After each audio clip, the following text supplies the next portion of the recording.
Good evening and welcome to this another edition of the Republican debate on the Republican TV, the Republican channel with Republican panelists. Of course, we have men and of course a lady of substance with us here in the studio. It's true that they always say ladies before gentlemen. We shall begin with her. They call her Bate Sandra. Bate Sandra is here with us. Bate, we say good evening and welcome to the Republican debate. Good evening to you, Clarkson. Good evening to all the fellow panelists and all the viewers. How are you? We know that you have been traveling all this while.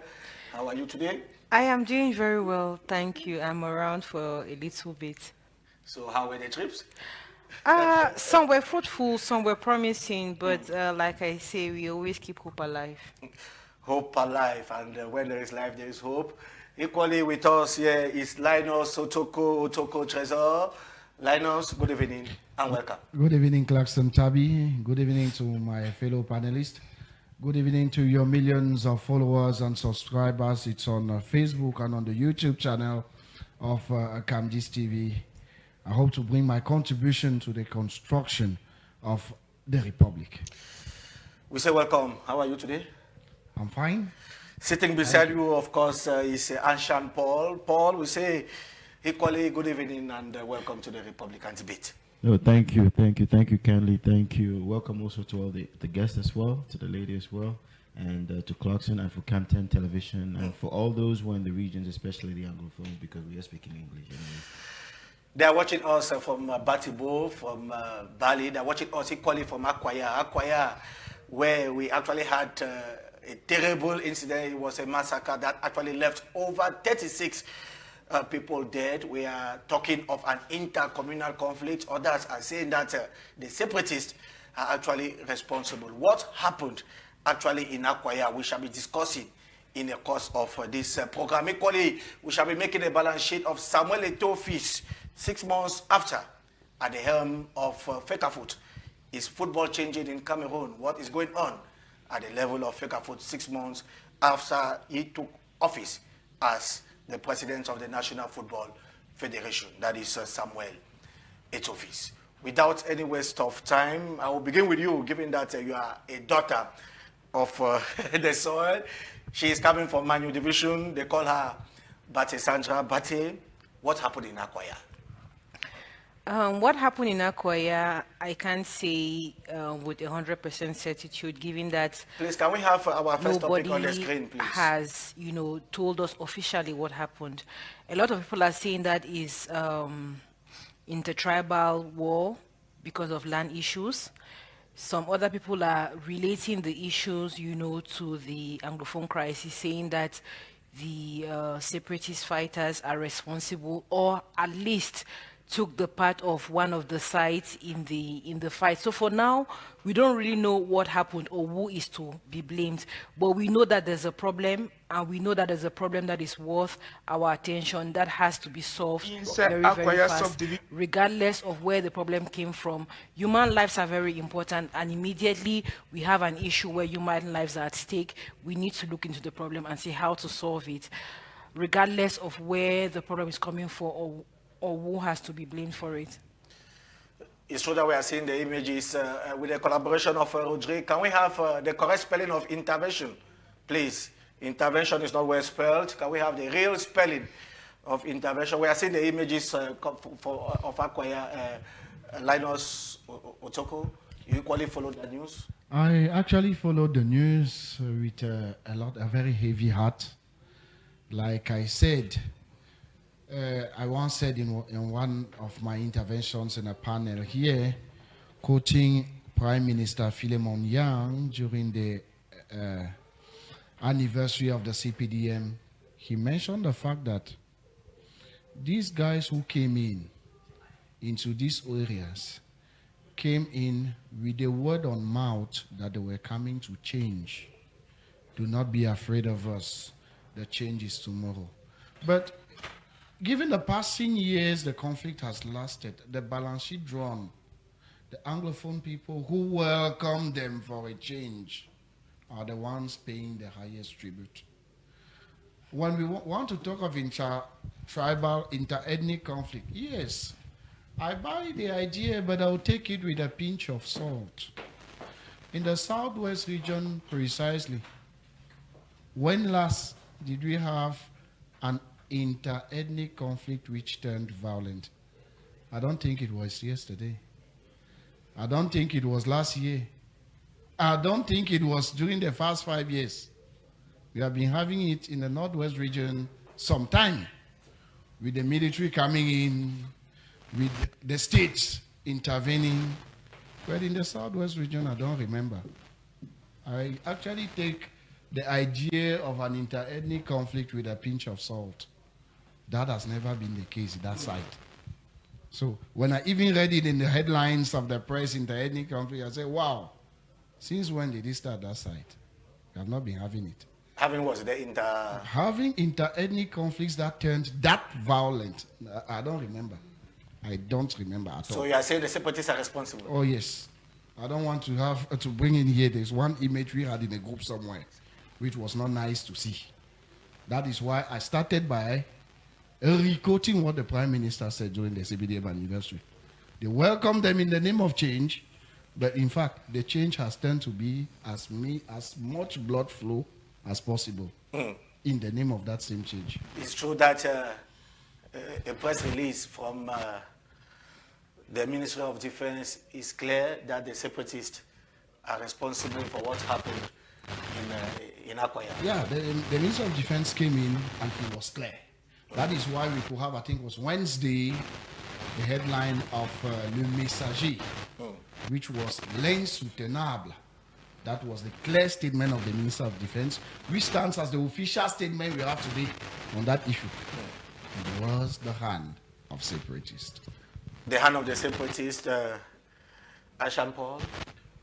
Definitely. It's a very, very sad situation. I think for all of us, everybody, she alluded to that no one can really say clearly, and of course my co-panelist is saying it's the separatists as well, but also their hand is in it. And I agree with both of them, but what I just would like to add is just the fact that when there's conflict, there's so many different tangents that add into it. For example, Akwaya has always been known to be a few kilometers from Nigeria. Okay, we know of the Olingi and I think it's Eto'o, who have always had intercommunal, but it's never been that violent. But now when you have a crisis, the impact of what transpires, the black markets, the business that goes through it. And so, of course, one of the aspects of it, I think, at a certain point when they had incinerated the body of the younger brother of the parliamentarian, I think the villagers actually recognized that some of those who were actually doing some of the atrocities were not from their locality. And that's why we see that there were perhaps foreigners amidst the separatists. So that's why I'm saying that as this conflict has evolved, just like you were saying, with the change that we're hoping for, it has become something a little bit much more deeper than maybe those who expected or who believe, and I like to call it believe, because in sometimes in frustration, when you face a lot of other factors, and from 1972, everybody knows, of course, the Anglophone Cameroon has gone through certain difficulties, and where it comes from, whether it's marginalization, whether it comes from a different side of it, and our local populations have perhaps felt it. And so when this conflict has evolved, you realize that there's so many different tangents that have entered to it that dilutes the conflict. And so now that's why we're so sad that it can come to this point. And for me, at this particular point is, just like you were saying, the intercommunal differences. I would not like to even call them wars. The intercommunal differences, and most of them over disputes of land. Because we know that when it comes to land, agriculture, farm and feeding, that's one of the core aptitudes of those in the local Anglophone regions in the northwest and southwest. So these disputes of land, not too far from Nigeria, the insertion of these people has caused and has brought to so much rife. And darkness cannot bring out darkness. Only light can bring darkness out. So it behooves us now to be able to look further, especially us who are here on the panel, to be able to talk to the Anglophones who are locally in the regions to say, how do we get over this? Because even if, like we said, there's a military intervention, there's army nation in the military. We are coming to that. But can we say that it's now very difficult to make the difference between separatist attacks and intercommunal attacks or intercommunal war differences, as Asham puts it? Yes, I think it's difficult, but I don't know. I don't even want to use the word difficult. Firstly, the separatists are people that are in the community. They are not people that are out of the community. So if you say separating them, they're already in the communities. They're part of those communities. So already, apart from being separatists, they are already, involved in those conflicts with their friends or with the other people from the other villages. And I think the reason why, in as much as everybody keeps saying he's a separatist, the reason why I don't want to be very categoric, firstly, because we don't have any empirical facts. Secondly, because, however, there is a problem, though there's always been issues, with land and things like that in Akwaya. These problems have always existed. Yes, the problems haven't been as grave as now, but we also understand that, with the Anglophone crisis that has gone on, there is a lot of bad blood in our communities. Over the time, we have seen brothers kidnapping brothers, friends killing their friends. So already with that bad blood, everybody is already on the verge of doing as much atrocity as they can. So in as much as it looks like it might be, a separatist related issue, I want to look at it like a problem that the society already has an issue. Everybody is frustrated. If yesterday maybe my brother was kidnapped and killed, it's very easy for me to kill you, regardless of if the problem is related to the separatists or the problem has anything to do with any ethnic, any ethnic differences. So I think that we cannot separate the separatists from the communities. They are part of the communities. They are our children. They are the people that live with us every day. So we cannot really say that we can separate them, from the communities. Yes, but you said a while ago that brothers killing brothers, friends killing friends. 6 years on today, many people have died. Military intervention is needed? Military intervention, I think, is a yes and a no. Everywhere where there's a problem, we need intervention of some form. So yes, we have a crisis. Yes, we have, I would put it in quotes, a war. And when there's a war, there's some form of intervention from the state. But then we need to ask ourselves what kind of military intervention, because for the accounts that we've had to take for the past 6 years, it's true that as a Republican country, the military is supposed to be there to ensure peace. But we cannot say to 100% that that's what they have done over the past 5 or 6 years if we want to be fair, if we want to look at, the issues very logically. So yes, in as much as we need military intervention, when there is war, when there is a problem, we also need the military intervention to be guided. We also need the military to be more empathic, with the population. I have personally traveled, to the southwest and to the northwest, and I have met, a lot of military people who, for me, are not there to solve a problem, instead cause more of a problem. When you come to an environment where people are already very distrusting of you, where already, there's a lot of bad blood, there's a kind of behavior that you should have. And if they cannot have that behavior, I would think that they should not go to those places. So yes, military intervention is necessary, but the kind of intervention that the military also offers is very, very important if we want to have any positive feedback, in these areas that have a conflict since the past 5-6 years. Linus Otoko, military intervention? A necessity now, 6 years after? I will not talk of a necessity. If I were to decide with the military, I will give a no-fly zone. Why? Conflicts, they have been existing in those zones. Farmer-grazier conflict, and we even have the new war that is coming on, the fight for potable water sources. We know where we are heading to. But insofar as weapons have entered the conflict, we know from where we all started, in the name of a given republic that wanted to be created, it means they are able to manage their problems. To me, honestly, if I were the military, I would just mark my red, just like the 38 parallel in Korea. I would just draw my line, and at least as you can solve the problem, just go ahead. Why do I say so? Have you had the chance, Tabby Clarkson, televiewers of Camdis, to go through the list of military men who went there on tour and came back in coffins? If I can draft that list, do you know the number of those who are down 2 feet below passes the list of a whole military recruitment of 1,000 and something. Now, why will the state lose money? Because a military man who goes down is an investment lost by the state. Lose time. Do you know how much is invested in the budget of the Ministry of Defense of the Republic of Cameroon for training of a military man? Do we know the investment each family loses when one goes down prematurely? The state has lost, and has lost a lot. This is time we look at each other in the eyes and we give the sentence regardless of feelings. If they have gone that extra mile, it means they can solve their problems. I don't stand for a further military intervention there. Linus. They should withdraw the military? No. They should withdraw them. At least if they have gone that mile, it means they can solve their problems. Let them go ahead. By killing each other? Let them go ahead. Why do I say so? I'll borrow this statement from Samuel Nixon, representing the Pentagon, the Ministry of Defense of the U.S. in the conflict. He said, a civilian who has a weapon is no longer a civilian. It means they have created their state. It is there. And as we can see, it is going on fine. The power of the man who pulls the trigger is the best. Let them go ahead. Let them just go ahead. We are talking of army and nation here, Sure. Sean Paul. Do you share that opinion of Linus Eto'o that...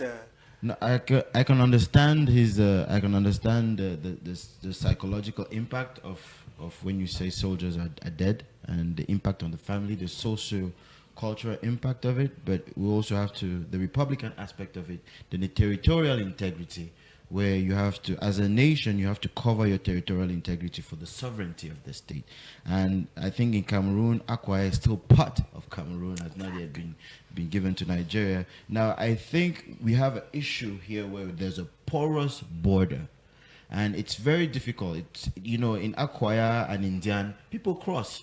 So there's a porous border. Just like she was alluding to something, separatists are your brothers. You can see them, you can know them. And that's one of the issues in the English-speaking regions where they know this. That's why we're asking for this army nation and the civilian cooperation for them to be able to understand the logic of why the military is there, and for the military soldiers to understand why they are there, and also for the population to understand why the military is there, and to be able to limit the exactions, whether they come from the military side or from the local population side. Now, I agree with him, because one of the things is on certain points where you said that once someone has a gun, he's no longer a He's civilian. not a civilian. well, he's a civilian. Well, All the military men. He's not trained. He's not trained. I don't want to say he's no longer a civilian, because I always say this, it's not guns that kill people, it's the actions of people with a gun that kill people.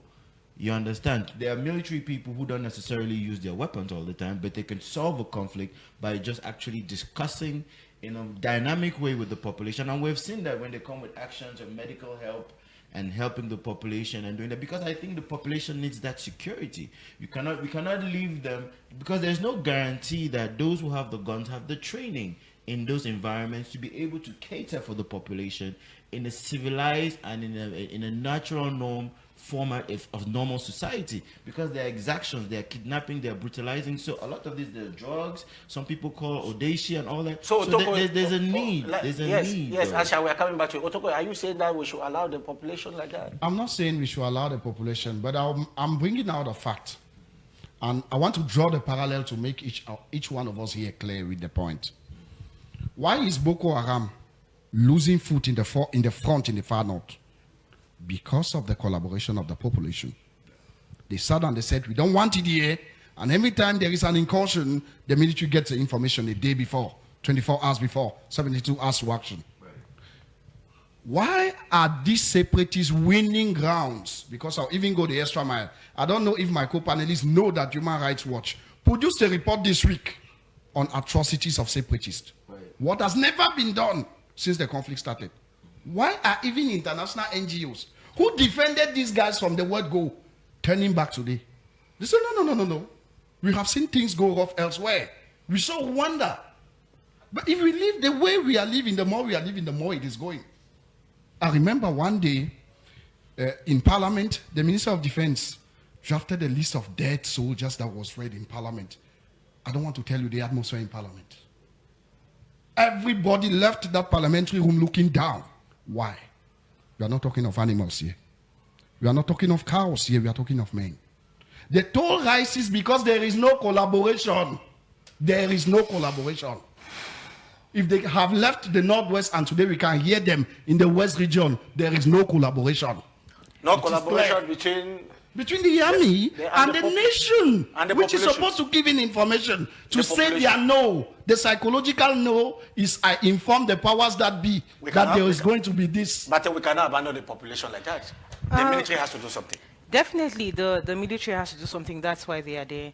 And I think that in as much as I agree that there is no collaboration or there is no sufficient collaboration, I think we should be looking at why.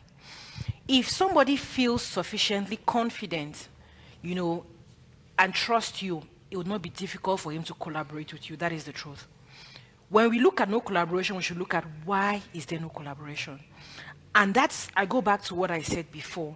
The population should have enough trust in the army to be able to collaborate with them. I don't think that the population, they are happy, you know, seeing their brothers dying, seeing, you know, people being killed, seeing the kidnapping. But I think that, you know, you have to always auto-search yourself. Why are these people not coming to us? Is there something we are doing that hinders them from trusting us? That looks at two people or two groups of people and says, no, these ones are evil. They are killing us. They are doing this. But somehow, I trust them more than I trust the military. Because that's actually what is happening. If they cannot go to the military, it means that in as much as they are suffering, there is something the military is doing that is not permitting these people to trust them enough to go to them. And I think that we should be looking at that problem. Is it that they are feeling oppressed by the military? I'm asking just random questions. Because those are the facts. If at all I am being killed and I prefer to remain with my killer. Context is a context of conflict. I understand. The military will not come at your door with sweets to give you. The military will not come at your door. If at all in your mind you are against the atrocities that are being committed, you are against the ghost town that will not help you sell. You are against the fact that there is no school because your daughters today, while waiting for the year school to start, have taken unwanted pregnancies in home. You will inform the military. Yes, but then... You will not need them to smile at you. No, we don't need the military to smile. Before you give them information. That is what I mean. The military The U.S. Army did not succeed in Iraq, not because the Iraqis hated Al-Shabaab. They loved them even more. That is why anytime an American was passing, they will greet you smiling and they will tell the Shabaab, look, that man is going back to this city. Exactly. That you have a point. But what I'm saying, the population tells you they love them. Madam, if I can even go the extra mile, what was the slogan of separatists when they entered? Do not be afraid of us. I remind you, do not be afraid of us. And the population, as we can see, they were not afraid of them because their children were among. And today, 5 years gone, no result obtained. Everything zero. They still trust them. Oh yeah. I don't think. I think that if you say that they still trust them, I think that it's too much of a statement. We are trying to find a solution. When we find ourselves with landmines on public roads, we are trying to advance. Videos we are not here with their service cars. We are not here on laying blame and saying we are trying to look for a solution. If the military is there, the military should be able to look for strategic, positive solutions. It's not about people no longer have trust in the military. Yes, and also the military is not supposed to love anybody, but the military is supposed to cause them to trust them. If I thought the military is doing exactly the same things that the separatists are doing, and they know that the military will go back maybe to their base and they will stay with the separatists, trust me, it is normal human behavior that will go with the person that they're there with. If at all, at the same time that the separatists kill them, the militaries will also kill them. I will go with the person who is my brother. At the end of the day, I will still die regardless. So I think that the separatists... That is not what I saw in Moyoka.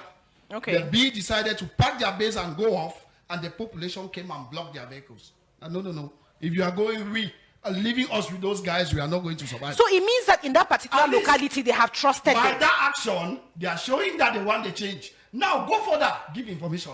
That's the simplest thing.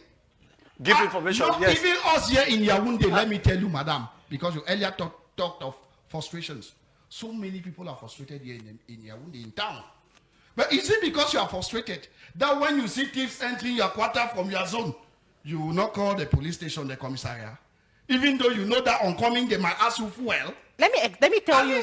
Let me give you a typical no on that. But it is not if I thought thieves come to my house, if thieves come to my house and have guns, and I know that if I call the police, one is going to make the thieves more agitated. Two, the police are not going to come because they don't have fuel. I tell you, I will negotiate with the thieves.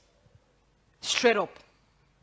If I call the police and I'm not sure that they're going to be there, and I know that it's going to agitate these people who have guns in front of me, there is no way I am calling people that are not going to bring solution if I want my life saved. I will just tell them, take what you want, and they go. It's a normal human reaction.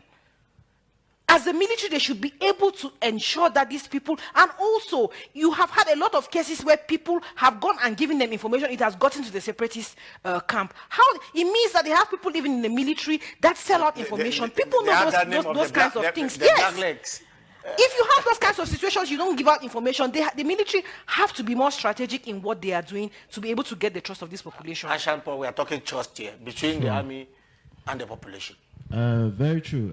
It's a very mixed feeling, and there's some very key technical points, like she's alluding, because the collaboration. Because when they say this word separatist, they were involving even highway robbers and thieves and crooks into the term separatist. So it's important that we try to make sure, because there's a propaganda on the ideology which is sold, and I think when the crisis started, the propaganda on the ideology which was sold by mostly those in the diaspora, and not to blame them, you understand, and the local population bought it.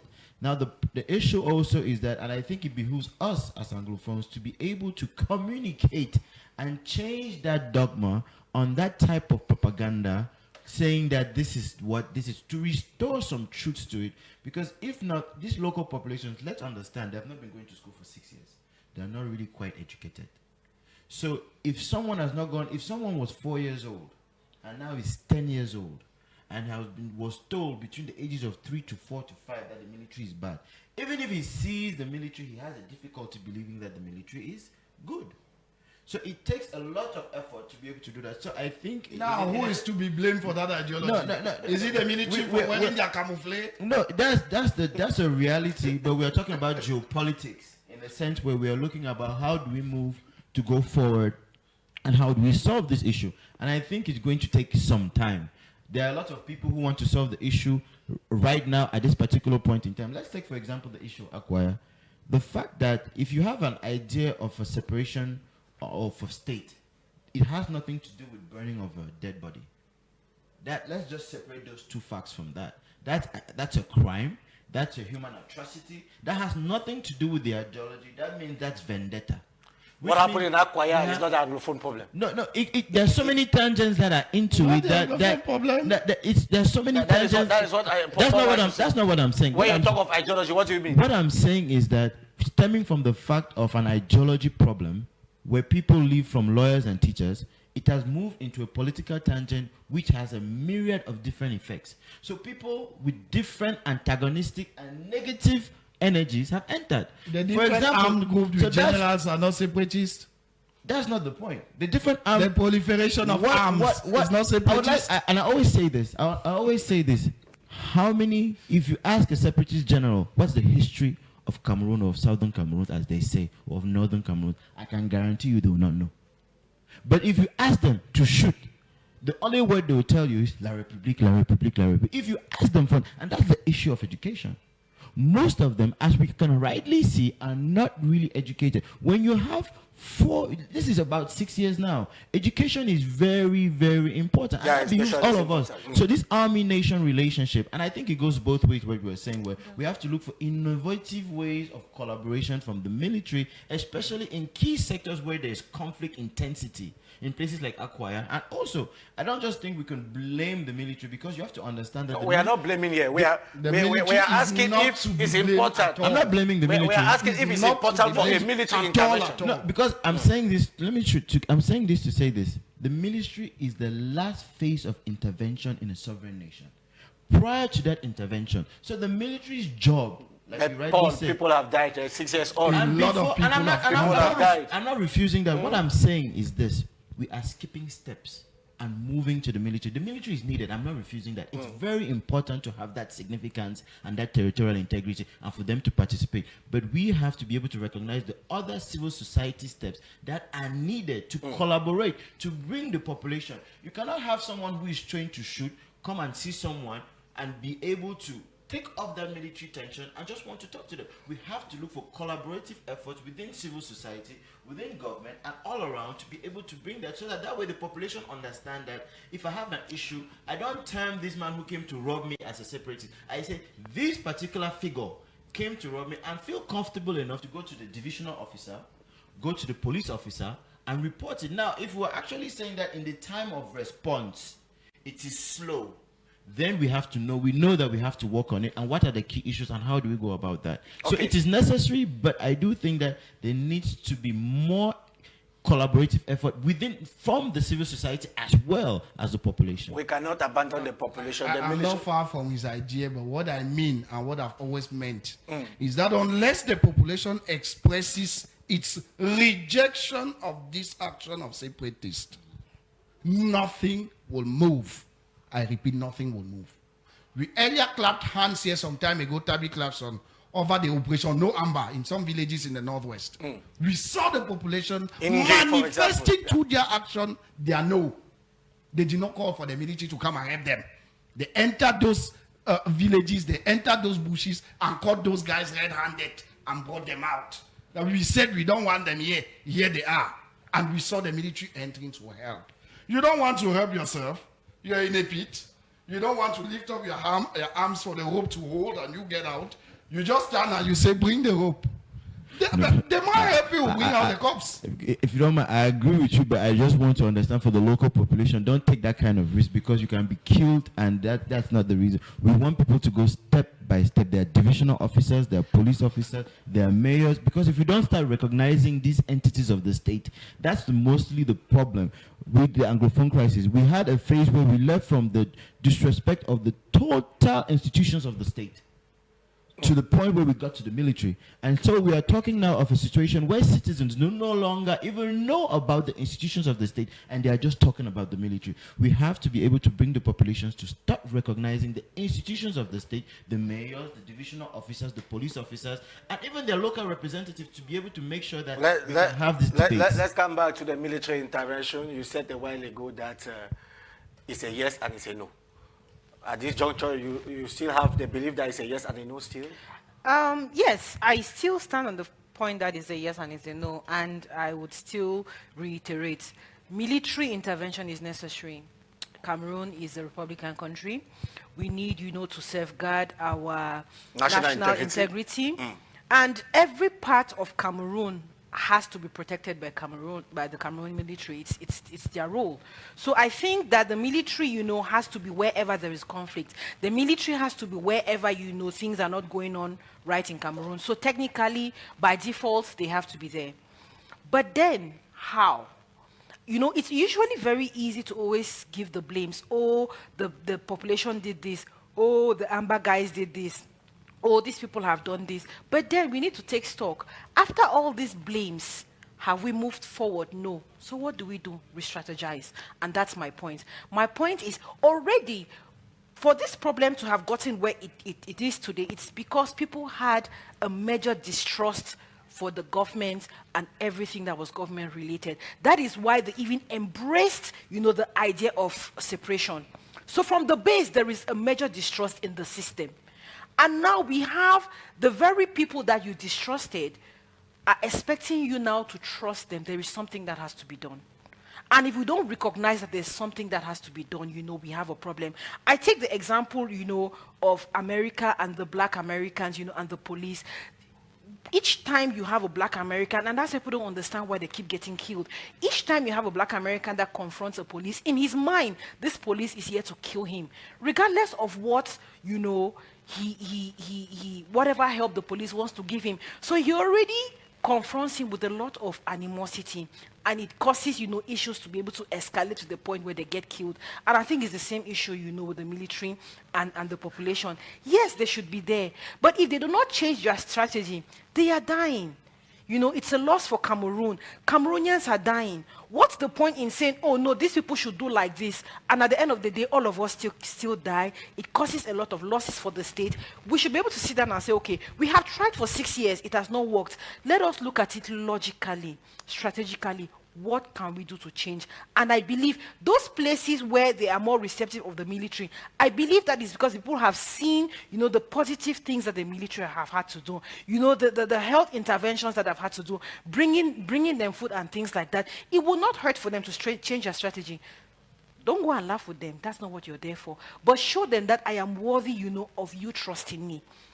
If I told the same person that I'm running to is the same person that burns my house, why do I run to him? Those are the real facts. They are there, they are doing a good job. But then if it's not working, common sense calls that we should come up, sit on the drawing board and say, this has not worked, let's try something else. Let's try something else. It's true that what happened in Akwaya, according to you, is land dispute or is a separatist attack? What happened in Akwaya is a mixture of everything. I believe that if we did not have the issue of the separatists, if we did not have the issue that we've had for the past 5 years, the land issue would have been solved differently. So in as much as, you know, the land issue may be the base, but then there's bad blood, like I said. There's a lot of animosity. There's a lot of issues that have been happening. Everybody is tensed. You know, people have died. And people have taken, you know, the pleasure in seeing blood. So it doesn't mean anything to them, which was something that before they were not used to. So yes, the land issue is the major problem. You know, it's what sparks the thing. But it has a lot of other underlining, you know, conditions that have made it possible for people to be able to kill themselves without any remorse. Before it was like a taboo for us to see blood. These days, we see people's heads that are being cut off, and you know, you have a bit of a scare for 5 minutes, and after that, it's business as usual. That did not used to happen before. So in as much as there's a land conflict, but I think that all the other things that have happened have permitted it to be able to get to this extent where people are dying, people can kill themselves. Blood, seeing blood in the northwest and southwest is no longer a taboo. It has become a normal phenomenon. People are under the curse of blood guilt. That's how I'll call it. If you take your Bible and you open to Exodus, whenever a man is killed in an action, God calls it the curse of blood guilt. The person was either supposed to be cleansed, or if he was guilty, he was supposed to be taken for some years in the city of refuge, or he was supposed to be killed and the body burnt. That was the sanction God gave. And so when human take pleasure in spilling that blood without going either through cleansing, what Jehovah was using in Exodus, or going through a procedure of exile, because the city of refuge was an exile. You were going there for 7 years at least. For those who were really guilty, you were even taken out of that city. They were rejecting you. Yeah. When you were taken for a blood guilt where you were not that guilty, you were taken into the city of refuge 7 years. For some, you were taken until the priest, owner of the city, would die. Then you are free to go. That is what Jehovah, the God who created you and me, was doing. Now, us human beings, we said we want our state. Insofar as you used to shoot a bird and kill, you can shoot a man and kill, and you continue. Without going through either one, the cleansing, to the exiling, and you remain. They are under the curse of blood. Linus Eto'o, you have taken us to the Bible. No, I'm taking us to the Bible to understand why that blood keeps on flowing. They are under the curse. These are cursed individuals. Today, families can manage a situation at gunpoint. They are under a curse. The Minister of Communication of the Democratic Republic of Congo, when they launched when they launched the disarmament procedure in the east region of Congo with rebels, Lambert Mende Omalanga said, I quote, "These civilians who yesterday were ignorant, today know much about the gun, are fellow military men. You either drop your weapons or we go on conflict. If you are stronger than me, you win. Short and simple. We will not be calling the military to come and beg and give sweets and give foods to people who can shoot from a distance and have you dead. We are sorry. But at the same time, we are complaining that the military are dying. So what do we keep on doing? The human behavior, understanding it is funny. They pretend have you heard the question of Bate? We destroy. Let me go. I'm coming. Yes. We pretend to distrust the military. But anytime you have a conflicting situation, I was so shocked that the population in Boya, when the child was killed, they even carry and went and meet the very governor again. So you pretend to distort somebody and you trust him when things go off at you. I don't understand what they really mean. Trust the people, say you are no, give them that information. That's your own part. We are not asking them to come and ask for food, no. In the north, the military could go the extra mile because the population started by trusting them. Today they have schools. Today everybody wants to be hospital in Mora. Complicated cases are sent to Yaoundé hospitals by B helicopter from Mora. We know it. The word go is trust. If you cannot trust me, I'll not bring you military medicines to cure you. I'll not intervene in your hospital. I'll not become your teacher when there's no teacher in your class. No, sorry. Atrocities gaining grounds in the northwest and southwest. They are gaining grounds because the population psychologically still has that trust on these guys. Their children are among. These guys are not Nigerians, they are not Ghanaians. So the population is supporting They are supporting those guys. They still have what we call in psychology the last trust. That is, even if by word of mouth I distrust them, I still believe that one day he will change. Oh, yes. After all, Namami this Peking, Mango do na ha. Yeah. We really know it. I lived in the Northwest for many years. I know that behavior. That is what the population has in mind. Everybody will be greeting you, smiling. Oh, they have come. But when they turn, they say, Namami this Peking and give information. Military don't come for village. We know it. Unless that word trust, we start from it, nothing can move. The military is dying, the civilians are dying. What to do then? The way out, unless the population starts trusting the military, things will move. Because the military to withdraw. The military will remain in that village for years, they will not move on. That is why I earlier asked them to withdraw. When I cannot succeed on a mission, military is all about mission. Said legs, dura legs. The law is hard, but it remains the law. The military is not succeeding. Since we are not gaining grounds, the population is not helping us to gain grounds. They want us to be there, but we pack our things. We saw the population in Moyoka telling them, no, I beg, remain. You want me to remain? Okay, give me information. That's the simplest thing. We either move on or we move out. It's clear in Moyoka. It is clear. That the army, the military. Now go the extra mile, give information. Okay, we still have 3 minutes on this first topic. We are ending on this first topic. I will give you a minute, Anshan Paul. Tell us, is it really time for the military intervention in the southwest and in the northwest? Sure. The military has been intervening in the northwest and the southwest. Maybe officially now. Officially, no. The military has been intervening, and I think we have a pragmatic head of state who really doesn't act, who really is not for extreme violence, because all along we've been talking about peace. Now it's true, we are alluding to many issues where there's a huge distrust and bad faith. You know, there's been bad faith. It goes a long way. Maybe the bad faith is on both ends. You know, because if I'm coming somewhere where my fellow soldiers' head was chopped off, it's very difficult for me to trust you. You understand? There's that animosity that's in there. If you're in a group with soldiers and you're in a unit, and then 2 of you get killed by a bomb explosion, people have lost their legs, and you're young, it's very difficult for you to trust. So for me, I think in terms of the bad faith, I'm calling more on the diaspora really, in terms of their vision. And to understand that we are all brothers and sisters. The real message is peace, and that things are discussed on the table. Because at the end of the day, we understand that this propaganda has gone way further than it should have. People have lost their lives, children are not going to school, and for some of those in the diaspora, we're not blaming them, because a lot of times people grew up in Cameroon and left, and so they have a certain vision and they hope for certain things to change.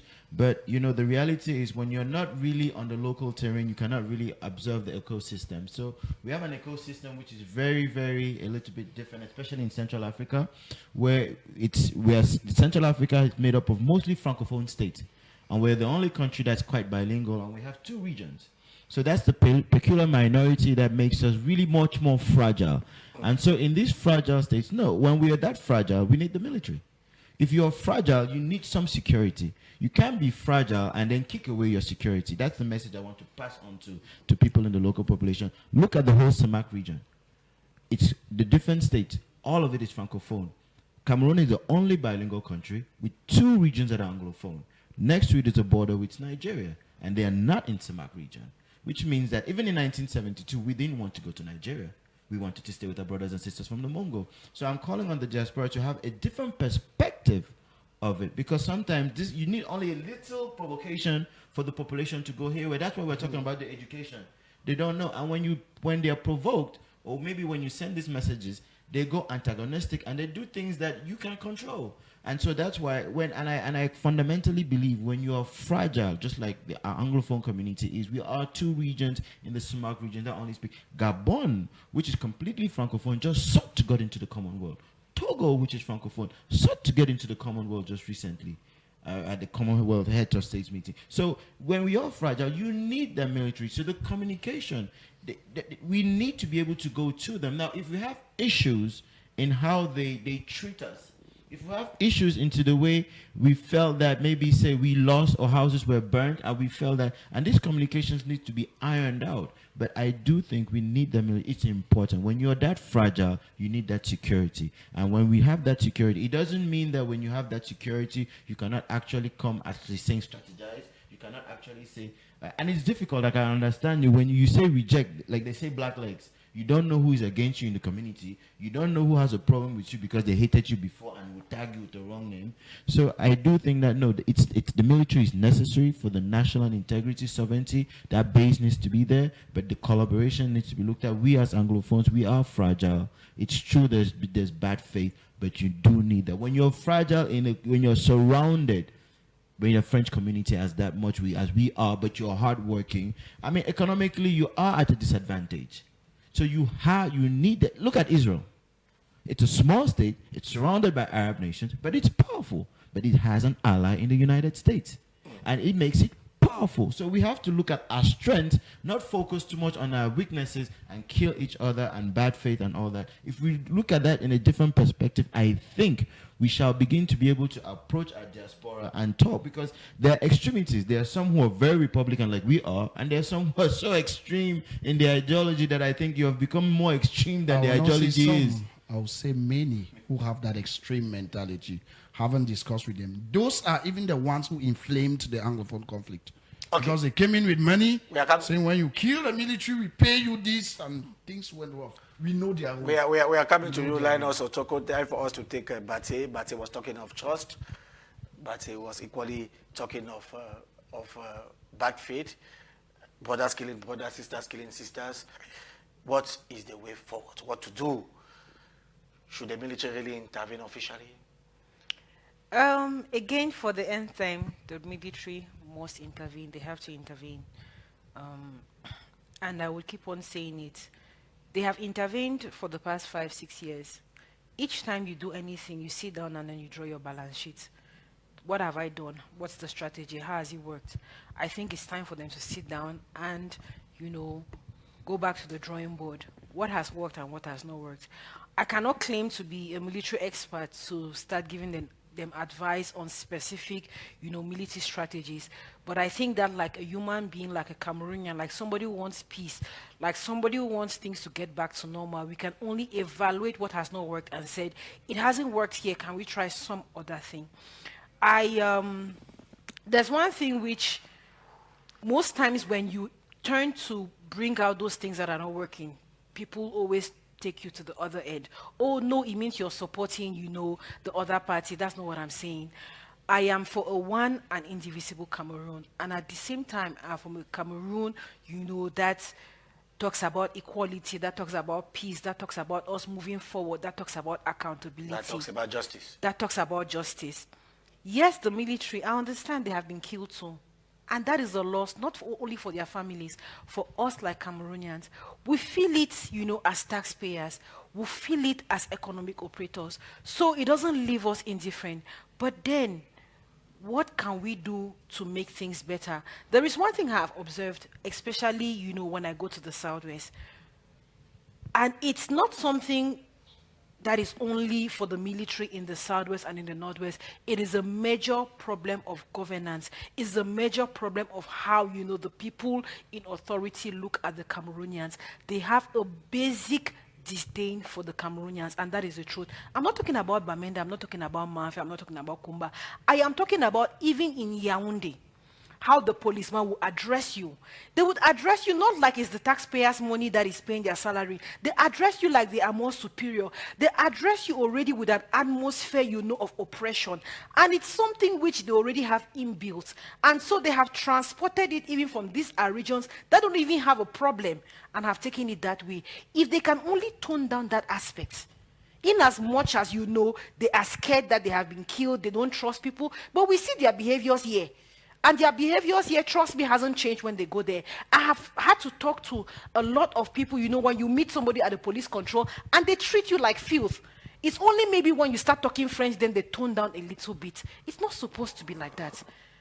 And it's not only for the military, the police, even the government officials in the offices, the way they talk to people. And if I thought they transcribe it to a place that is already fragile, you see that very little can come out of it. So in as much as they have to be there, they have to treat, you know, Cameroonians, not only in the southwest and northwest like Cameroonians, not only, you know, there, they have to be more mindful of, or more respectful of citizens. Even here, it's a general problem with governance, and we have to start solving it. I think that if we solve that part, it's going to go a long way to changing, you know, the perceptions of people. I am in Yaoundé, I don't have problems. When I see a policeman, I'm already tensed. I don't live in the southwest and northwest, but only their behavior here.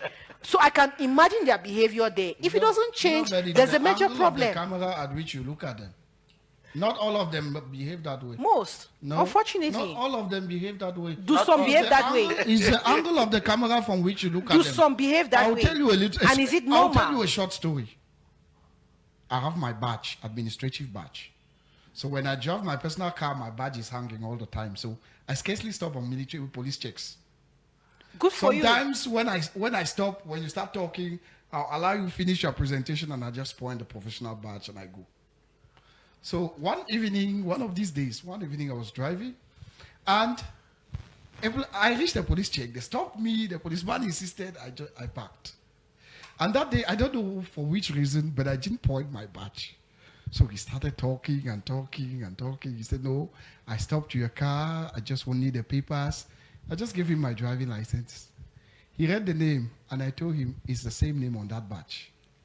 He looked at the badge, and he said, sir, I'm sorry for stopping you. But why should he be sorry for stopping you? But before I give you back your driving license, I would like you to tell you why I stopped you. Is that your technical control of the vehicle, the badge on your screen, has expired. It is 6 months old.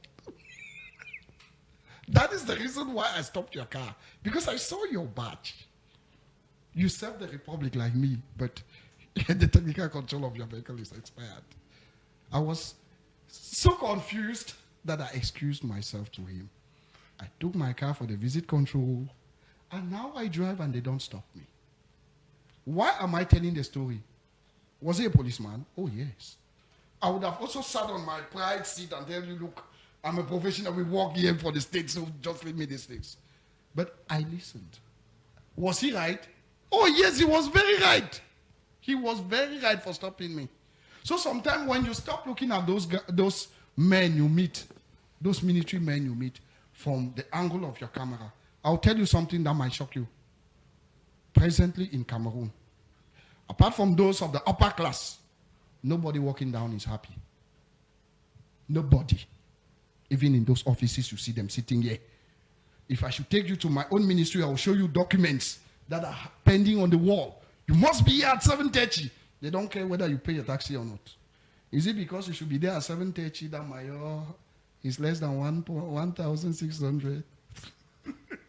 Is it because you have to be there at 7:30 that your salary has increased? Nobody is happy to sit. And when you start looking at things from that angle, even the animosity of one might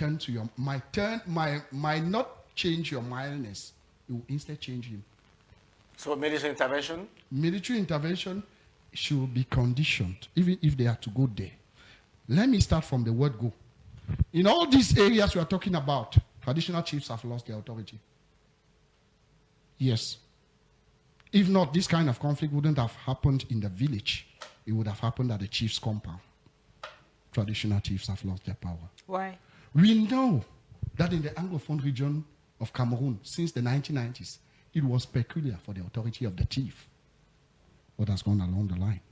Now, if you cannot, I'll transpire this Bible statement. If you cannot respect the chief you see, will you respect the state you scarcely see? Because if you are part of the state, there is a problem.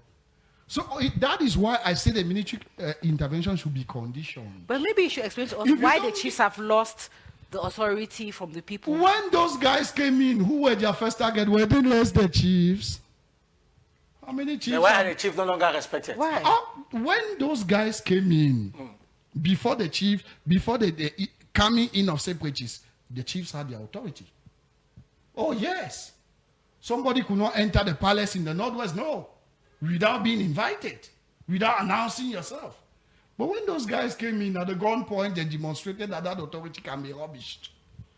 And today everybody has told the line, years have passed. Maybe, but they wanted to say something else. He's still in captivity. Maybe, but they wanted to say something else concerning that. Why it has gone. Let's take the point of view. I totally disagree. I understand that the chiefs have lost their authority. But they have not lost their authority because those guys came with guns.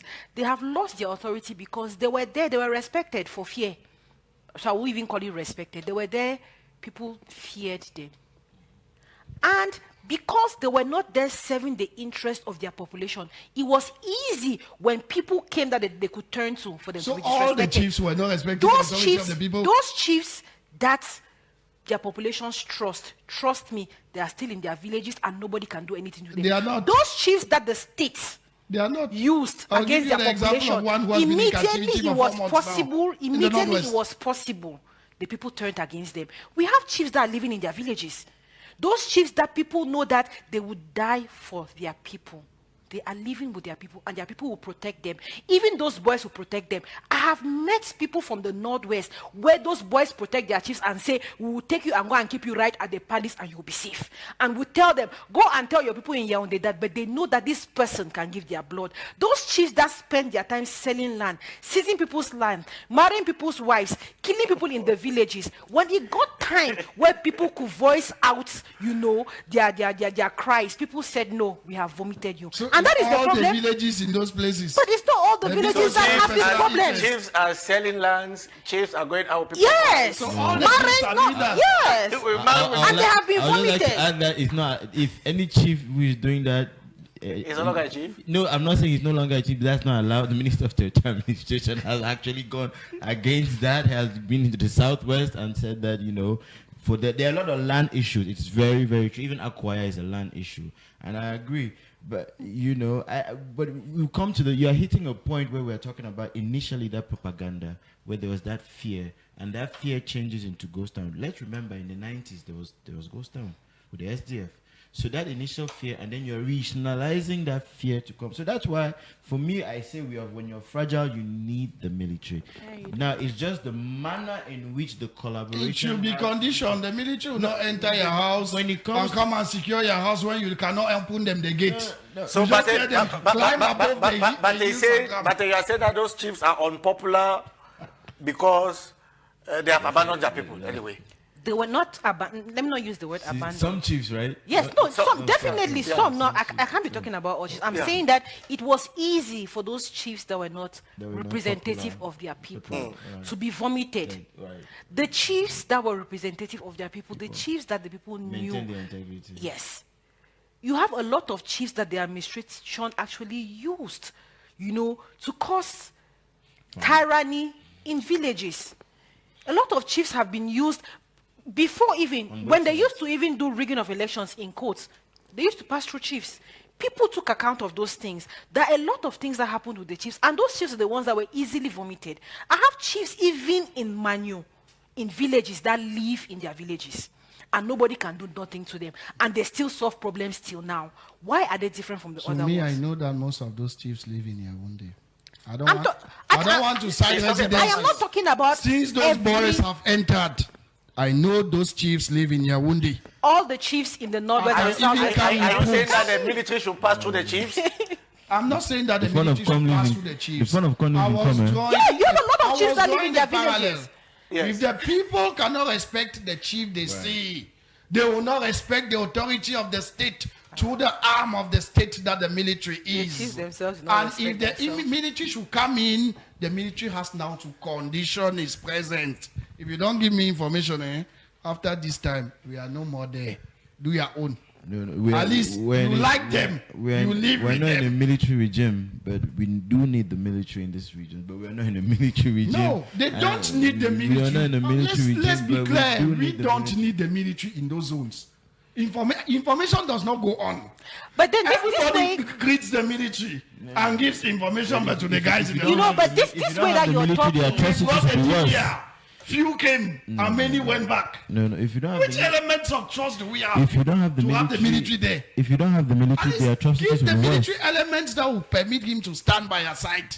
That at least these guys need us here. The population is not doing that. The population is not giving those No, guarantees. you have to have the military. but because then no, but at the same time, you know, In the the way- far north, the way you're always putting top of it- the far north, we saw those elements. The population did not go and fight Boko Haram, no. But when the military came, they said, look, this is the village, the circumference of the village. I will not go far. A village like Dabanga. They told the guys of the B, this is a village. Most attacks come but on this side. It always come around this period. They always come at market time because they seize our cattle. And everybody who sees one or two elements will come to the military, the B base, and tell them, look, they are already coming. Oh. And then you saw the military action. You saw the military reacting. And today we have the B school is there. The B hospital is there. Everybody carries cases there. When the cases are complicated, the B will fly you to Yaoundé. So That's you what need- they know. so you yes. know that- so But you need before the we get military. to that, Yes, So you need but the they military. give guarantees to have that military seat. before If you before don't we give get to guarantees, that, he will go. before we get to that, I It's think not a that guarantee. It's a collaboration and it's faith and it's trust. Army and nation. If the nation trust. is not there, the army will not be there. Okay, yeah, Bati. I think that we cannot transcribe, you know, a situation and put it in another situation and expect the Right. same results. Boko Haram situation was very different from this thing. Firstly, Two different regions. the Boko Haram people were unknown. They were not people that they knew. They were not people in the community. That was one. Two, when we look at the time between which the people started collaborating with the military was not immediately. It means there was some groundwork that was done first. There was that trust, you know, that they needed to get the population to trust them. So those are two different things which are not, you know, 6 years similar. have passed Excuse against me. us here. These are two different things which are not similar to our situation. And then also, there is also a kind of high-handedness that when we talk, you know, it affects, like you say, oh, if they are not ready for us to help them, we will not come. For me, it's high-handedness. At the end of the day, the military are not there to help people. The military are there to safeguard Cameroon. It means that me, a Cameroonian, paying taxpayers' money, I don't want to know whether somebody is helping them, somebody is giving them information. It is their duty. They are not there for you to start saying, oh, let us beg the military to be there. If they are there, it means that Cameroon as a whole, us Cameroonians need our territorial integrity, you know, to be intact. So for me, there's a kind of high-handedness. It's not only I'll not about talk the of Southwest. high-handedness. No, it is. Those What coming you say, into your village don't know your village. I am not These are the refusing, children of but I'm somebody saying being that sent from you Douala, cannot from condition, Yaoundé, from Betua to you your cannot village. condition Unless you military tell them that this intervention. is my village. Those guys do like this, they will not know. You and they will cannot, be you dying day cannot in, day out. condition And if military you don't intervention want them to based come, on the way they will people not come. behave. They will not come. It is not about the people, it is about Cameroon as a whole. Your military should not be the way people like them, they don't like them. And if they are dying, they should re-strategize. End of story. They should be there. They should protect Cameroon. All of us want one Cameroon. So it's not, oh, because the people don't like them, the people are not giving them information. No, if they're not giving them, they should look for the information. Somehow we are spending money on our defense. To have the circumference of your They village. should look for They will another not do that. strategy. They don't live it with you in They the should village. look They come for from another somewhere. strategy. So unless you prove by your action psychologically that you reject what they are there to fight against by informing them, then they cannot move forward. No, but what And either we move forward or we simply move out. No. Every mission in the military, there are two things. Either we need report from the mission, and then we re-strategize, or we have no report because nothing is being gained on the ground, and at a certain point, we stop that unnecessary investment. That's how we call it. Let me That's ask, how let we me, call let it me in the ask a military. question. Let me ask you a Unnecessary question. investment. Let me ask you a question if you want to be honest with us. There are situations which even the military, they have had information about attacks. Right. Right information. And they haven't had the report from hierarchy to attack, and those guys still attack, true or false. True. So it means that at the end of the day, it doesn't just depend on the information they give them. There's a lot that comes into the package. And if we look at only that aspect and refuse to look at the global issue, we're missing the point. It's a teamwork. But From it everybody. starts from somewhere. It's a teamwork. They're giving out of information. But and Linus Otoko, we say thank you. It's true that it's a teamwork. It's equally true that we are one Cameroon, that Cameroon is one and indivisible. It's equally true that many people have died. It's really time to stop the war in the northwest and in the southwest region. And it's equally true that the separatists are the minority. It's equally true that they are the minority because if we were to go through a vote, I want to believe that many Cameroonians will vote for a one and indivisible Cameroon. Very true. Well, we shall now be moving on to our second topic. We are talking Samuel Eto'o feast. But before that, a jingle before we come back.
From a footballer to the president of the National Football Federation, FECAFOOT, he makes me to think of George Opong in Liberia, who, from a footballer to the presidency of the Republic, Samuel Eto'o feast 6 months after winning the votes or winning the elections at the level of the National Football Federation. Can we really say that 6 months on, things have changed, Linus Otoko? Things have changed. At least we have seen it practically. And what I like is that when I took this topic and I typed it on Google, what I had was a video that Eto'o did some 2 days ago, presenting his 6 months balance sheet. At least from that, we see a man of accountability. We have seen for the first time in the history of our national championship, presidents of football clubs sitting and explaining how they manage the budget that was given them. At least it caused a lot of anger, but I like it. At least today, if you don't pay the footballer, even at the federation, nothing will move for you. That is what we like. That is what we like. That is one of the aspects Eto'o has brought in. We have seen the president of the Football Federation not sitting in office with costly perfumes on people's salary. During his expose, I even discovered that some personnel of FECAFOOT had salary arrears. Thank God he has settled them. We see him not on the stadium watching football matches. We see him behind the screen talking to the players. And I like the speech he used on the Cameroon female football team. After their unsuccessful game against France, they were beaten 4-0. The girls were crying, they were weeping. Eto'o came in and he started his statement with just one sentence. But I myself, I shouted at home, He said, the girls, if I should tell you tonight that I expected you people to win the match, it's a lie. I said, even you. He told them, no, you played very well. Because I expected the score to be heavier. You took just 4. That's excellent. Now I expect you people to go to Morocco and meet me here in France for the World Cup because you'll be second there. Oh yes, that is what we expect him to say. At that material moment, even the coach had no word. I followed him. I'm one of his closest followers. Not because I like him, but because the person he has become, the supervisor, because we won't talk of the manager. Managers in football are down.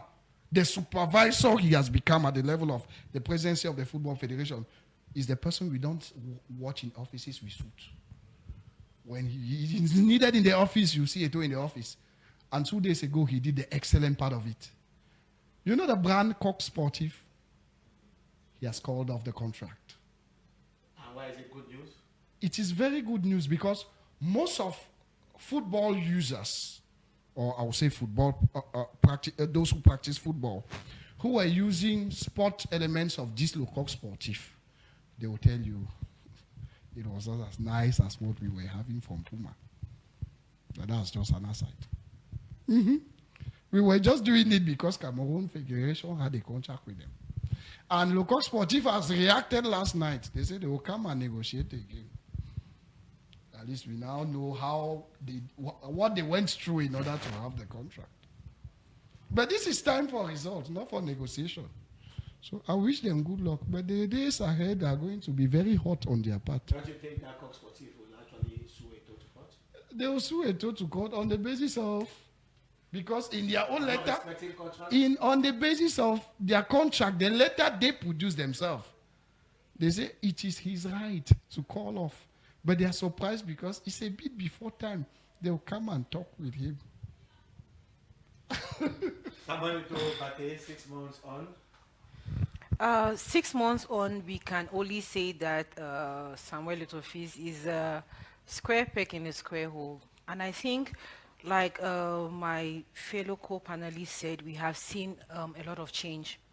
Unfortunately, Cameroonians, we don't like change, so you have a lot of people that have had to, put up a lot of resistance about the things that he's doing. But as a youth, as somebody who wants Cameroon to advance, I think that he has been, perfect all the step of the way. He has made even people like us, who are not particularly interested in football, to at least be updated about what is happening with FECAFOOT, which is the first. We get to read the news, every day. Like the issue with Coq Sportif, I read it yesterday on social media, which normally nobody even knew when they signed the first contract. Talk less. Yes, so now we even know that there was a contract. So because that of has been Eto'o, people are cancelled. not following. Because not necessarily because of Eto'o, but because of the system he has put in place, where information flows. People now get the information from the right sources, 1. 2, he is hands on deck on all the issues. And that is the advantage of having somebody who is young, who is dynamic, and somebody who understands the issues because he's been there. The reason why he can easily identify, the problems with the players is because he's been a player and knows their problems. Another manager would have been good, but will come and first have to understand the milieu before starting to act. So, Eto'o being a former footballer has helped a lot, and the fact that he is in close sync, with the players, he's in close sync with with the teams. I like the fact that he looks a lot into the human aspect. But they say Eto'o is everything. He is the coach, he is the president. When you come in and you meet a place that is in confusion, you must be everything. You must be from the cleaner, you must be the director, where you need to remove your dress and wear the garment of a builder. He must be everything. He must understand all the system. Because not only in FECAFOOT, even in Cameroon, our problem is like a cancer. It's not just at the head. And for you to understand where the problem is, you must even be there as the cleaner to understand the cleaner's problem. So yes, he should be, for me, I support that he should be everything for now. If he can be, yes, for me, I want him to be everything. He should be accountant, he should be everything until he understands the house, until he cleans up the house, until he knows exactly what all those little issues are. Because sometimes people try to solve the problem from the top. And if the problem starts from the bottom, you are struggling to solve it at the top, and the people at the bottom are making it very, very difficult for you. We have had ministers who have come and given the best policies, the best legislations. But hey, if a chef de service says no, it's not happening, it starts going up. It will not happen at their level. It will not happen at the directorate level. And so it makes your ruling very, very impossible. So yes, what he's doing, I approve of it. I also like the fact that Eto'o before now has been very criticized as the captain of the national team when he was running. And I like the fact that he listens to the criticisms. Maybe not 100%, he's not a perfect human being, but at least those things that Cameroonians criticized him about, we see him changing it even in his leadership style. And a leader must not always, be very nice. Like you said with the girls, he was like, yes, I did not expect, and yes, I'm giving you courage. With the boys, he was like, I'm disappointed, and you must bring order. A leader must know when to say, yes, you have done well, and you have not done well. When to say no. And I think that he is doing it in the perfectly. 2 cases, you take yes, I think in the 2 cases, he did it perfectly. A lot of people had a lot of, criticisms, but I think Cameroonians always criticize when something is different. They criticized when people started resigning from FECAFOOT because they could not keep up with time, because they didn't want to be accountable. Everybody is going to be okay. We need more of these kinds of leaders. It's going to shock us in the beginning because we're used to the status quo. Everybody comes when they want to come. People, yes, but now yes, but at the end of the day, everybody is going to be okay. And I think Cox Sportif, why not? If they come back and they have to renegotiate and give better quality, jerseys, and give maybe at a cheaper price, why not? Negotiation is always good. And for the contract, he has not said he's stopping tomorrow. I think he has a contractual time. He's just simply saying that it will not be renewed. If you're coming back on the drawing board, come back and say, this is what I have to offer. If he looks at 2 different options and see that there's a better option, why not? And I think that is what Cameroonians will need to be doing more. But more so, sharing information. People need to know what is happening. So for him to give us a 6-month balance sheet, I think it was really excellent. We, together with him, at least we the Cameroonians now know what is happening in that field. With the workers, now they are being paid 10 pay, something that were not done before. We know their salaries. We know a lot what is happening in FECAFOOT. And I think he's doing an excellent job. He's doing an excellent job. And when I get Bate talking, you now know football. We are forced to. It's all over the place. I mean, yesterday for the first time, I actually watched highlights of the Elite 2. I didn't even know there was something called Elite 2 football, And I even know the names of some football teams, which I never knew. I just watched Cameroon when they're playing on the national. So I think he's doing a good job. Cameroon is like a cancer. She also said so. Anshan? Sure. The 6 months of Samuel Eto'o? 6 months of Samuel Eto'o, I think it's normal. Because there's still a lot of work to do. Yeah. I don't want to overgive him praise. I think it's normal because I think it looks extraordinary because they are comparing him to the former. Now, had it been that someone was younger or also hardworking, it might have been different in what we're comparing. We would have been looking at some particular aspects. Because for me, coming from the Northwest, I still don't understand why we don't have a stadium.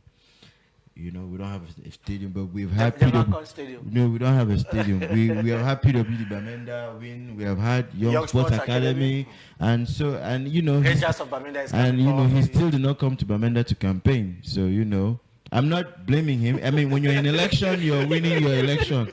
There are many people who have been to Bamenda. If you're FECAFOOT, I think FECAFOOT is with FIFA, and most people from the Northwest understand that it's not the government. No. So it is true, but beyond that, I mean, he was in the Southwest. So he was in Limbe. He was in Limbe. I mean, I'm lauding him, but I'm also there's an aspect of critical analysis where we have to be objective about what we are gaining here.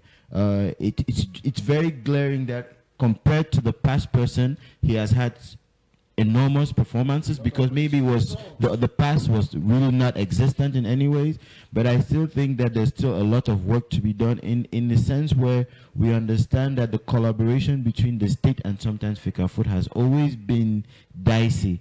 You know, for the last time we saw the report where he said he was paid, the state says they showed and they gave a report saying that they've wired the money, but he's saying he hasn't received any funds for it. The stadiums, they're still not full to capacity. So next day in emergency. So with Samuel Eto'o, there is transparency. No, there's a huge level of. But I think for me, I'm just bringing a critical analysis. Transparency should be the norm. You know, transparency should be the norm. I think with our generation, with the younger generation that's being ushered in, we understand what transparency is, and transparency should be the norm. Now, my only concern I would say with Samuel is, I think sometimes when you are everything, you don't know what's inside. You cover the style of those who so want you cover the inability. He has to share power. No, you cover the inability of incompetence. Who hide behind you? Who hide behind you? So if you are no longer there, everything crumbles. Yeah. So we are my only stance. He should not be everywhere anyway. He should, as much as possible, he should be. He's the president, but as much as possible, let FECAFOOT be shown that through other people appointed within the association, they are able to deliver. Not just come and talk, but they're able to. I think the communication director has been doing, Ernest Obama has been doing a good job, but they're able to deliver on the promises on the campaign, because I think that was one of his campaign promises. Me, I'm just bringing a little bit of critical analysis. Yeah. The person is good. He's doing a wonderful job because it looks wonderful, because compared to the other person there was nothing, but I'm bringing that aspect of the fact that he's a footballer, the fact that he's young. That's an advantage. He's young. He's a gift.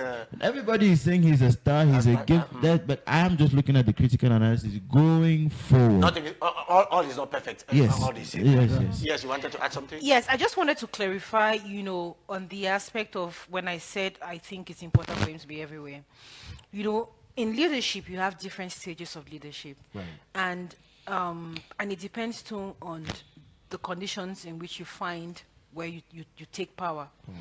He met a place that had its peculiarities, that had its issues, and I think in the beginning it was important for him to be a little bit everywhere, find out the different problems.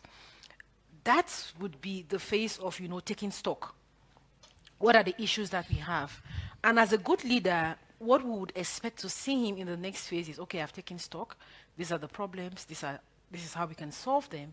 And now move to the next step, which is, after taking stock, this is now the kind of people I can work with based on the problems that we have on the field. Right. But if he was not everywhere in the beginning, he would not know the problems that need to be solved, to even know the human resources that have to match those kinds of problems. So we would not expect to see him being everywhere the way he is now in the next 6 months or even in the next 1 year. We believe that this first phase is very important, but then we would expect him to now step up in leadership and start training people in those places, because at the end of the day, it's very tiring. He's everywhere. Tomorrow he's in Garoua, then he's in France, then he's here, then he's here. It gets tiring. Even him, with the work he has to do, is going to start affecting him. So when I said I agree that it's everywhere, it's not for long term. Yeah. It's for short term. Take stock. Now look for the people that match those problems and then move with them as a team. Sure. That's exactly what I personally believe. I believe that today we are complaining that he's everywhere. But if we should give Samuel Eto'o, since he has drafted his balance sheets for the past 6 months, let's give him another 12 months and see if you see him everywhere. He's like, I have the impression, and that's the impression I have, in every aspect, he gives you his vision. He comes in, he talks to the girls, he's telling the manager, look, this is what you are supposed to do. And he goes to the next step. And he goes to the next step. If you remember some time ago when he started, the first 2 months, he was on infrastructure. He went to Eto'o, they even drafted the maquettes of the stadium he wants to build in Abombang, the Bednest Stadium. He went to Ebolowa, did the same, and told his director of infrastructures at FECAFOOT, look, keep those models very well. And he passed. He just passed on to something else. In that statement, he was telling him, look, this is normally what you were supposed to have done. But did the director understand that? That is why I say let's give him the next 12 months. He will do that all around, and then you give them time. He might come again a second time and then stop. And then you see sanctions coming in. When you can't do that, it means you've not understood what his vision is, and you cannot continue the journey with him. Because that's my ultimate, not to cut you short, that's my ultimate problem that for us we have locally. You can have the best expertise.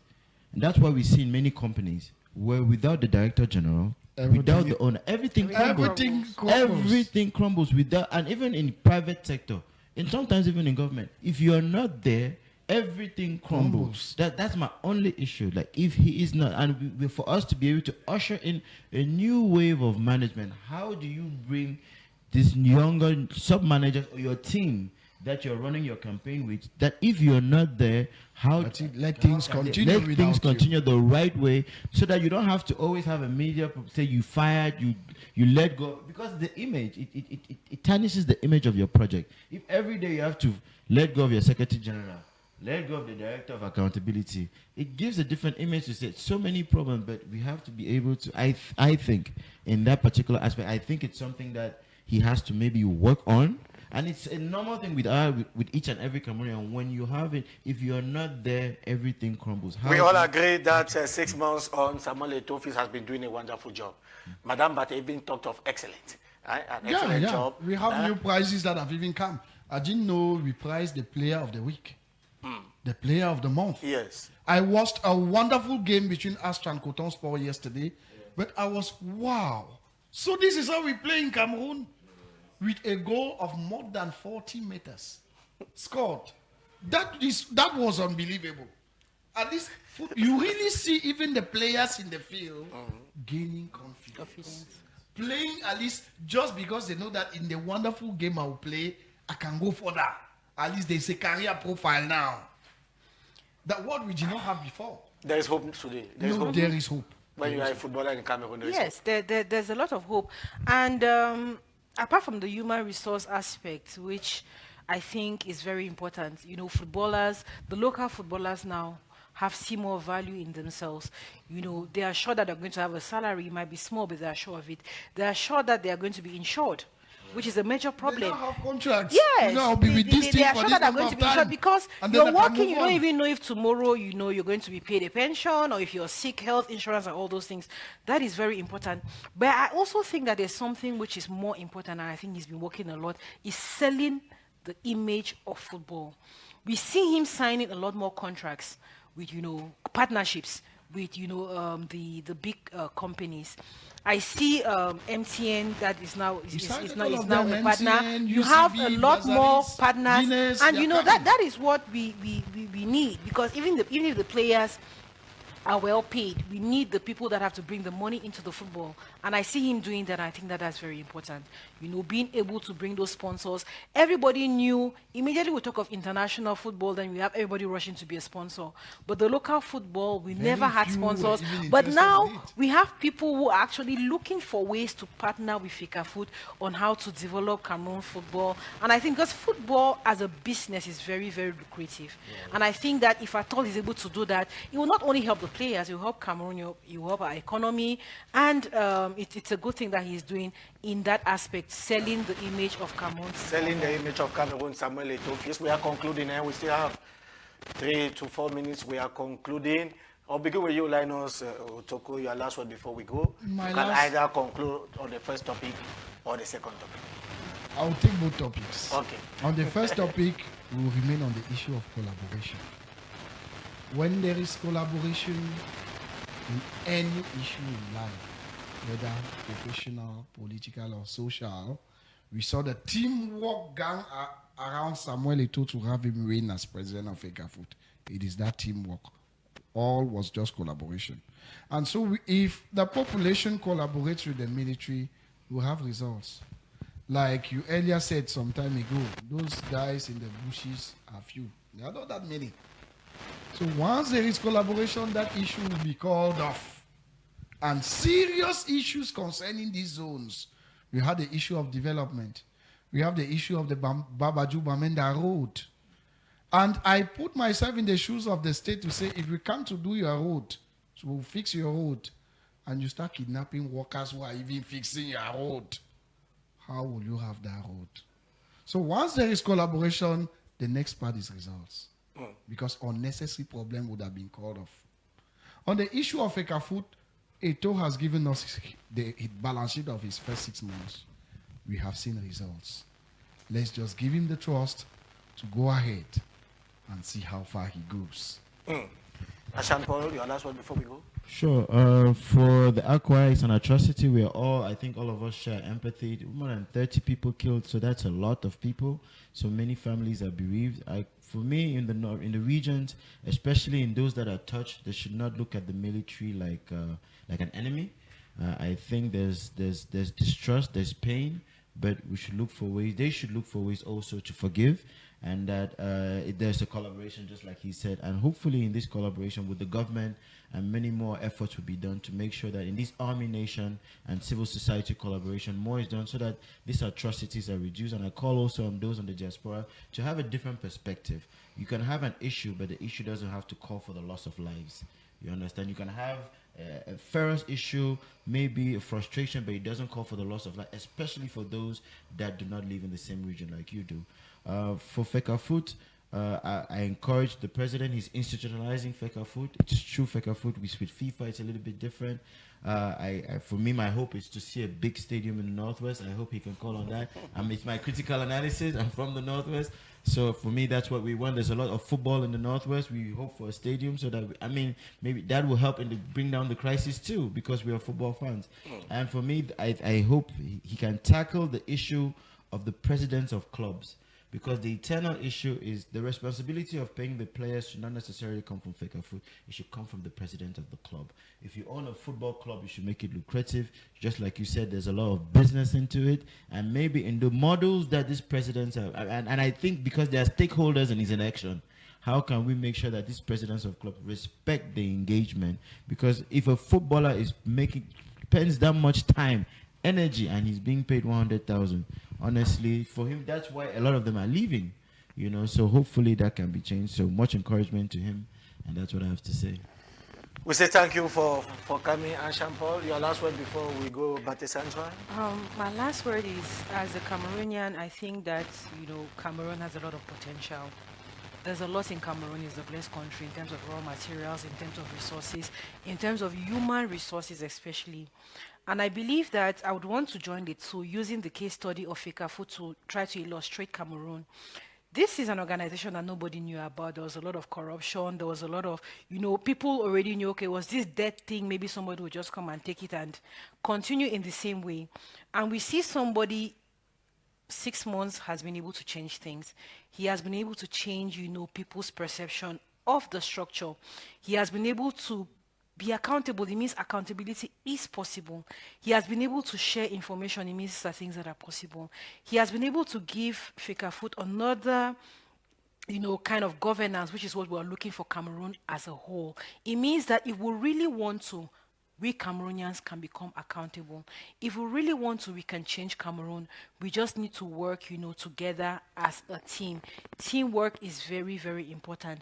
I believe that if there was not sufficient teamwork, without laying blames on either side, we wouldn't have gotten to where we are in the Southwest and in the Northwest now. But I believe that if we work together, if we can be accountable, of one another, if we can be able to put the square pegs in the square holes, because sometimes also we put people in places where they cannot direct, they cannot administer those places. Using FECAFOOT, it is possible. Using them like an example, it's possible. So my last word is just that as Cameroonians, we continue working together. We try as much as possible not to make situations more serious than they are.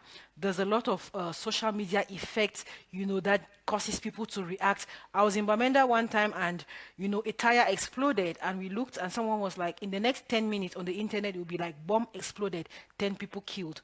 So, there's a lot of fake news that goes out there that causes people to react, in the manner that they should not. So as citizens, I call on us to be able to know the kind of news that we send out there, to be very responsible and to together work to making Cameroon the great country that it is.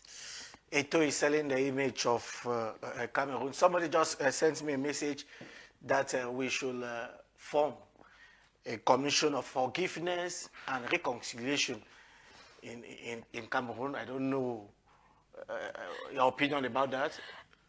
It's a good thing, but it's putting the cart before the horse. You cannot be talking about forgiveness when you haven't solved the problem. Forgiveness comes when you have done truth and reconciliation. It means, I have done you wrong. Can you forgive me? If we don't even know who has done who wrong and we address that wrong, we cannot be forgiving. So I think it's important, but it comes after.